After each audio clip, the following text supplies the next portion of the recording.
নমস্কার। এডুচর্চার পক্ষ থেকে সকলকে অনেক অনেক শুভেচ্ছা। আজ ৯ই মে কবিগুরুর ১৬১তম জন্মদিন।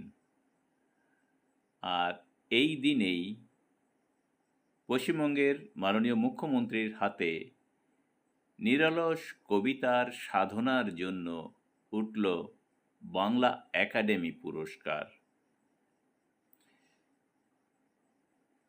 পশ্চিমবঙ্গ বাংলা একাডেমির নামাঙ্কিত রিট্রিভারশিপ পুরস্কার দেওয়া চালু হলো এই বছর থেকে।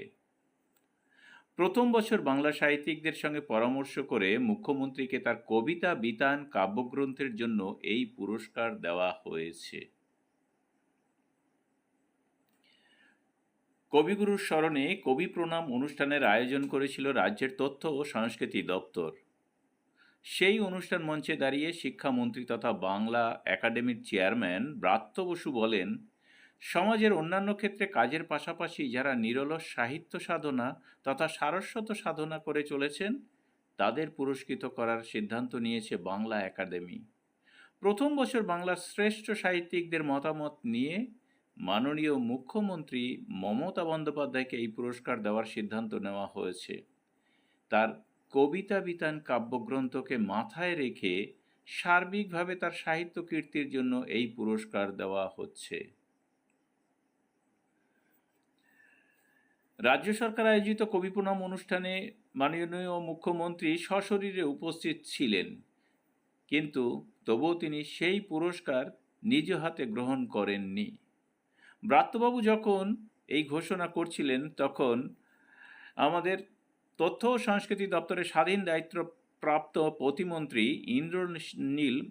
ইন্দ্রনীল সেন মহাশয় ব্রাত্যবাবুকে থামিয়ে দিয়ে মুখ্যমন্ত্রীর তরফে এই পুরস্কার গ্রহণের জন্য বলেন এবং ঘোষণা করেন যে এই পুরস্কার গ্রহণ করবেন ব্রাত্য বসু। তিনি একাধারে কিন্তু শিক্ষামন্ত্রী, আবার অন্যদিকে বাংলা একাডেমির চেয়ারম্যান। এরপরই ইন্দ্রনীলবাবু ব্রাত্যবাবুর হাতে এই পুরস্কার তুলে দেন।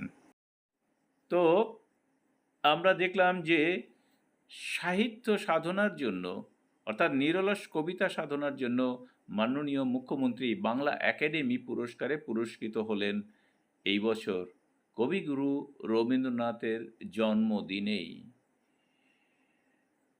তাকে অভিনন্দন জানাই, সকলকে ধন্যবাদ জানিয়ে শেষ করছি। ভালো থাকবেন, সুস্থ থাকবেন।